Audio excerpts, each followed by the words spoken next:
विठ्ठल दीदी, मी एक तुला विचारू का? विचार ना.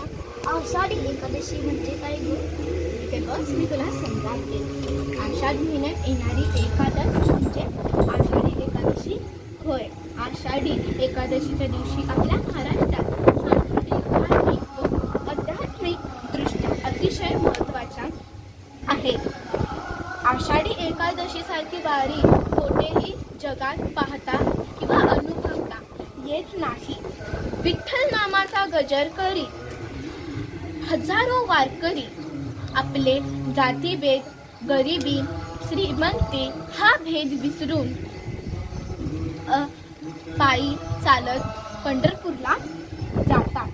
या दिवशी राज्यभरातील छोट्या मोठ्या स्थानिक मंदिरांमध्ये भाविकांची मोठी गर्दी असते. या दिवशी हजारो लोक विठ्ठलाचे दर्शन घेतात.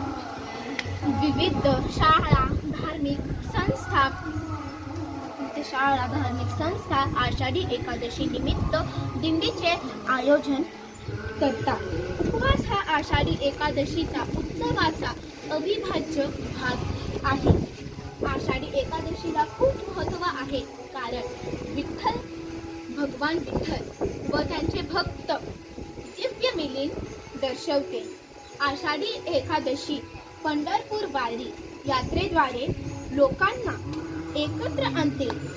तिथे जीवनाच्या विविध क्षेत्रातील भक्त एकत्र येऊन सामुदायिक भक्ती साजरे करतात. आम्हा दोघांकडून एकादशीच्या तुम्हाला खूप खूप शुभेच्छा.